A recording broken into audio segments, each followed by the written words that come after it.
روزہ قیام صحت کا ایک بے نظیر طریقہ ہے۔ اللہ تعالیٰ نے ہر جاندار کے جسم کا ایسا نظام بنایا ہے کہ جب تک اسے آب و دانہ مناسب مقدار میں بروقت حاصل نہ ہو اس کی زندگی کا قیام مشکل ہو جاتا ہے۔ جس نسبت سے اس کی خوراک میں کمی بیشی واقع ہوگی اسی نسبت سے اس کی صحت متاثر ہوگی۔ ادنا حیوانات تو اپنی خوراک میں اپنے شعور کے ماتحت اعتدال کے پابند رہتے ہیں، لیکن انسان اشرف المخلوقات اور ذی عقل ہوتے ہوئے بھی ادنا حیوانات کے طریق برعکس حد اعتدال سے بالعموم تجاوز کر جاتا ہے اور اپنے بدنی نظام کے بگاڑنے اور دیگر امراض پیدا کرنے کا خود باعث ہوتا ہے۔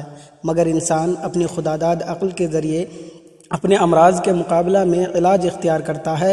ان نقائص و امراض سے بچاؤ کے لیے سب سے بہتر تجویز یہ ہے کہ کبھی کبھی کچھ عرصہ کے واسطے وہ کھانا پینا بند کر کے اپنے معدہ کو، جس پر تمام بدن کی صحت و ثبات کا انحصار ہوتا ہے، خالی رکھے، تاکہ بھوک سے اس کے مواد فاسدہ جل کر اسے صاف کر دے اور پھر وہ اپنا کام صحیح طور پر کر سکے۔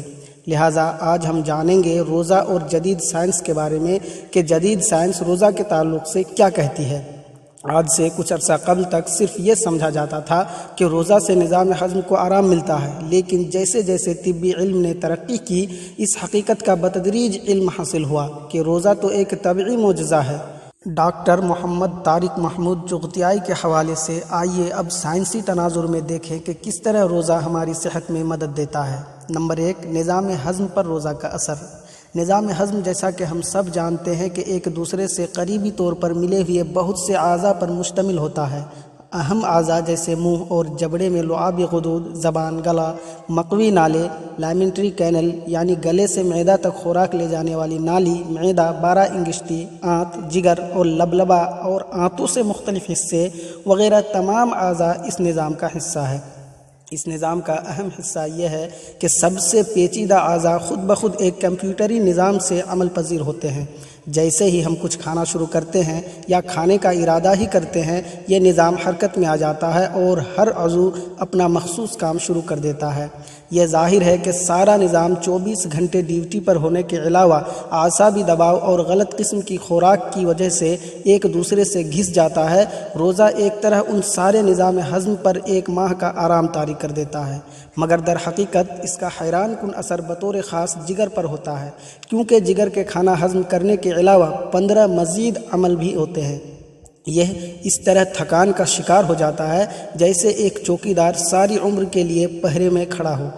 اسی کی وجہ سے سفرہ کی رطوبت جس کا اخراج ہاضمہ کے لیے ہوتا ہے مختلف قسم کے مسائل پیدا کرتی ہے اور دوسرے اعمال پر بھی اثر انداز ہوتی ہے۔ دوسری طرف روزہ کے ذریعے جگر کو 4 سے 6 گھنٹوں تک آرام مل جاتا ہے۔ یہ روزے کے بغیر قطعی ناممکن ہے، کیونکہ یہ حد معمولی مقدار کی خوراک یہاں تک کہ 1 گرام کے 10واں حصہ کے برابر بھی اگر معدہ میں داخل ہو جائے تو پورا کا پورا نظام ہضم اپنا کام شروع کر دیتا ہے اور جگر فوراً مصروف عمل ہو جاتا ہے۔ سائنسی نقطہ نظر سے یہ دعویٰ کیا جا سکتا ہے کہ اس آرام کا وقفہ 1 سال میں 1 ماہ تو ہونا ہی چاہیے۔ روزے کے ذریعے جگر توانائی بخش کھانے کے اسٹور کرنے کے عمل سے بڑی حد تک آزاد ہو جاتا ہے۔ اسی طرح جگر اپنی توانائی خون میں گلوبن، جو جسم کے محفوظ رکھنے والے ایمیون سسٹم کو تقویت دیتا ہے، اس کی پیداوار میں صرف کرتا ہے۔ روزے کے ذریعے گلے اور خوراکی نالی کو جو بے حد حساس حصے ہیں جو آرام نصیب ہوتا ہے، اس تحفے کی کوئی قیمت ادا نہیں کی جا سکتی۔ انسانی معدہ سے نکلنے والی رطوبتیں بھی بہتر طور پر متوازن ہو جاتی ہے۔ ایک صحت مند معدہ شام کو روزہ کھولنے کے بعد زیادہ کامیابی سے ہضم کا کام سر انجام دیتا ہے۔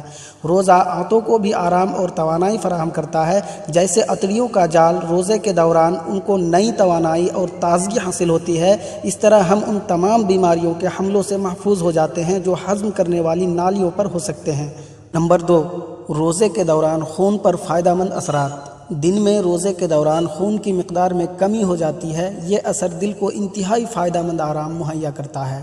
زیادہ اہم بات یہ ہے کہ سیلوں کے درمیان مائع کی مقدار میں کمی کی وجہ سے ٹیشو یعنی پٹھوں پر دباؤ کم ہو جاتا ہے۔ پٹھوں پر دباؤ یا عام فہم ڈائسٹولک دباؤ دل کے لیے انتہائی اہمیت کا حامل ہوتا ہے۔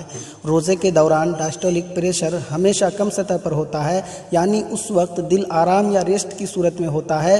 مزید روزے میں بطور خاص افطار کے وقت کے نزدیک خون میں موجود غذائیت کے تمام ذرے تحلیل ہو چکے ہوتے ہیں، ان میں سے کچھ بھی باقی باقی نہیں بچتا۔ اس طرح خون کی شریانوں کی دیواروں پر چربی یا دیگر اجزاء جم نہیں پاتے۔ اس طرح شریانیں سکڑنے سے محفوظ رہتی ہے۔ روزے کے دوران گردے، جنہیں دوران خون ہی کا ایک حصہ سمجھا جا سکتا ہے، آرام کی حالت میں ہوتے ہیں، تو انسانی جسم کے ان اہم اعضاء کی بحالی بھی روزے کی برکت سے بحال ہو جاتی ہے۔ نمبر 3، خلیہ یعنی سیل پر روزے کا اثر۔ روزے کا سب سے اہم اثر خلیوں کے درمیان اور خلیوں کے اندرونی سیال مادوں کے درمیان توازن کو قائم پذیر رکھنا ہے۔ چونکہ روزے کے دوران مختلف سیال مقدار میں کم ہو جاتے ہیں، خلیوں کے عمل میں بڑی حد تک سکون پیدا ہو جاتا ہے۔ اسی طرح لعاب دار جھلی کی بالائی سطح سے متعلق خلیے، جنہیں ایپیتھیلیل کہتے ہیں اور جو جسم کی رطوبت کے متواتر اخراج کے ذمہ دار ہوتے ہیں، ان کو بھی صرف روزے کے ذریعے بڑی حد تک آرام اور سکون ملتا ہے، جس کی وجہ ان کی صحت مندی میں اضافہ ہوتا ہے۔ نمبر 4، روزے کا اعصابی نظام پر اثر۔ اس حقیقت کو پوری طرح سمجھ لینا چاہیے کہ روزے کے دوران چند لوگوں میں چڑچڑاپن اور بے دلی کا اعصابی نظام سے کوئی تعلق نہیں ہوتا۔ اس قسم کی صورتحال ان انسانوں کے اندر انانیت یا ایگوٹسٹک یا طبیعت کی سختی کی وجہ سے ہوتی ہے۔ اس کے برخلاف روزے کے دوران اعصابی نظام مکمل سکون اور آرام کی حالت میں ہوتا ہے۔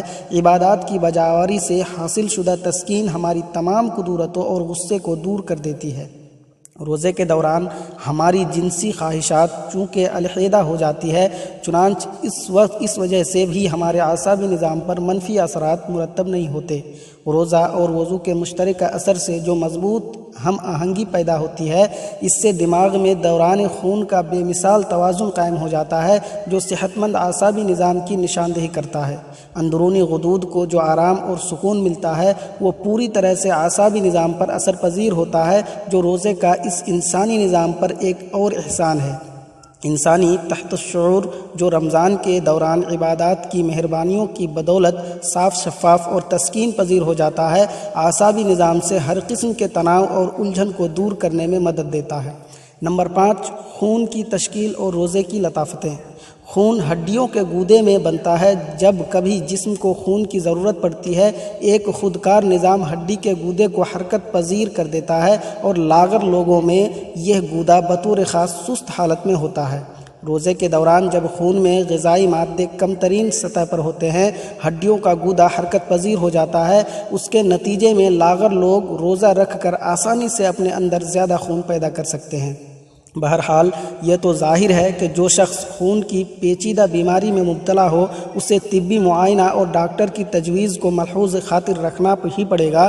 چونکہ روزہ کے دوران جگر کو ضروری آرام مل جاتا ہے، یہ ہڈی کے گودے کے لیے ضرورت کے مطابق اتنا مواد مہیا کر دیتا ہے جس سے آسانی سے اور زیادہ مقدار میں خون پیدا ہو سکے۔